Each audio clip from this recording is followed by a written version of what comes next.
morning, Inesa. And welcome to FaceArt. So nice to have you here.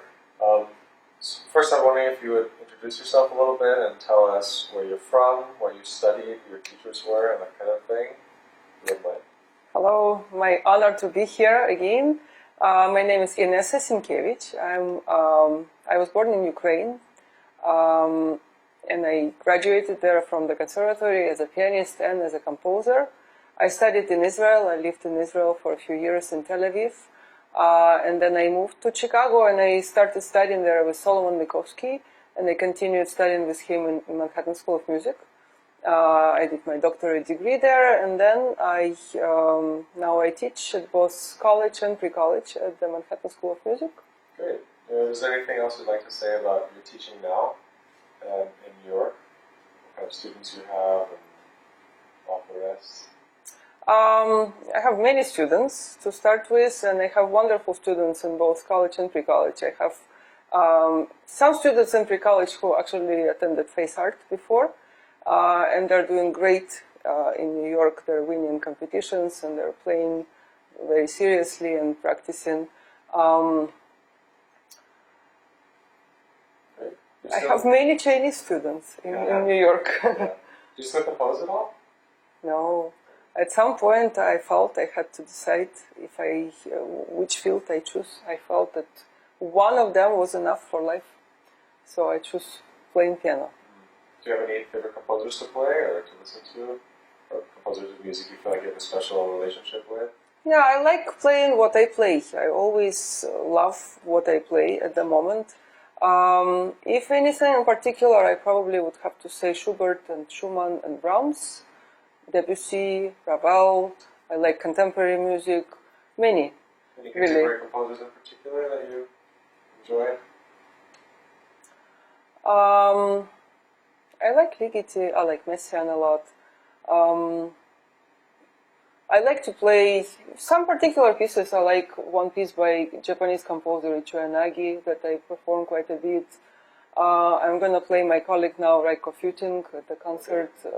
I think he's also connected to FaceArt, I believe, in my concert in October at MSM. Awesome. So how many times have you been to China now? How many visits have you been? This must have been my third. Okay, that's so many. Not so few either. Yeah, not so few either. How have you found it in general, both in terms of just visiting and also musically and all the rest, and the students here? Students are very engaging, and students are very hardworking, I must say, and very serious, and this is wonderful to see, and a lot of talent.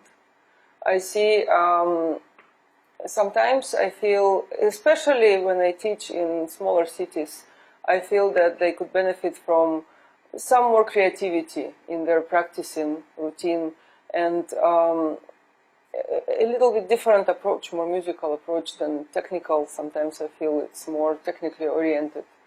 But China itself is beautiful, wonderful, huge cities, like New York probably, and many interesting things to see. One thing I've wondered is why classical piano education is such a big deal here. I don't know if you have any thought about it, but if you compare it to somewhere like India, for example. They're both culturally very distant from the West initially, but somehow... Interesting. I have little experience with India. I think that, first of all, it's great that there is so much interest in music here and in teaching kids how to play music. Piano, violin, in general, any instrument. And I think it's crucial that we teach children to play any instrument, to play music, because even if they are not going to be musicians, and in most cases this is going to be the case, but it develops brain. I'm mother of two. I have two little kids. And I know that you need to use all possibilities to help them to develop their potential. And this is crucial. Music is probably the first thing you need to expose your child to, and for many reasons, because piano helps hand coordination. Playing piano is very difficult. And they're better at math, they're better at anything. I think languages and music first two things that I would expose children to. And it's wonderful to see that so many parents in China understand that. And I know that I am from Ukraine. I started studying, it was still Soviet Union. I know that many Russian, Soviet Union, really, musicians, teachers came to China and in 50s still. And basically, I probably will not exaggerate if I say they started piano school here and violin probably. And piano and violin especially and cello are prominent in Russia. And so maybe that's the reason why China continues this trend more than, probably more than winds, right, and singers. That is true. But singers, maybe there are quite a lot. Right, yeah. Winds still not nearly as much interest as string instruments and piano. And as little as I know about India, I actually must say that in pre-college we now see Indian kids more and more. Okay. Yes.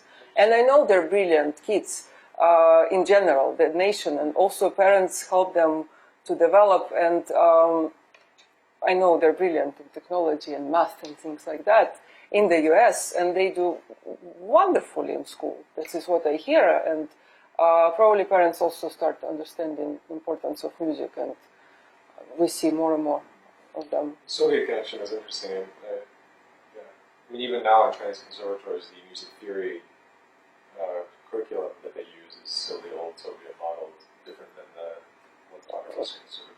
Right, different terms again. Yeah, from Europe, from US, yes, but you use more Russian, right? Yeah. Mm-hmm. I see.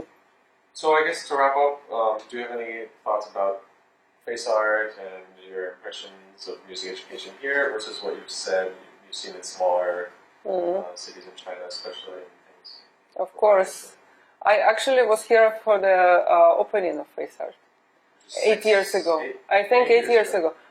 8 or 7. It must have been either 2010 or 11. Okay.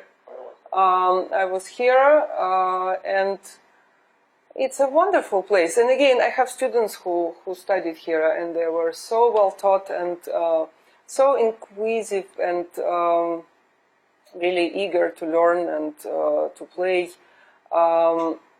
I think it's important to the fact here that you have international faculty. I think it's very important that you bring different influences to China, to the school, and so the teaching itself is different. I taught yesterday Phoebe, and the way she played Bach is very different from really what I saw and again in smaller cities, because she's so musical and she really listens to different voicing and she plays with certain understanding of the style and sound, and it was wonderful to see, really. She must be your student, you smile. I taught her. Yes. Mm-hmm. I think she studied with everyone, probably. Different with James and Peter. Mm-hmm. All right, well, it's great to have you here. I don't know if there's my honor and my pleasure, final and I hope to be remarks. back. I'm sure you will. Okay, thank you. Thank you. And to all students in FaceArt, continue learning music, continue understanding that there is beauty in the world and you're trying to express it through the music, and show other people that it's there, and try to perfect your skill, but don't forget that most important is your interpretation, is your personality that you show through your music. And I hope you love it always.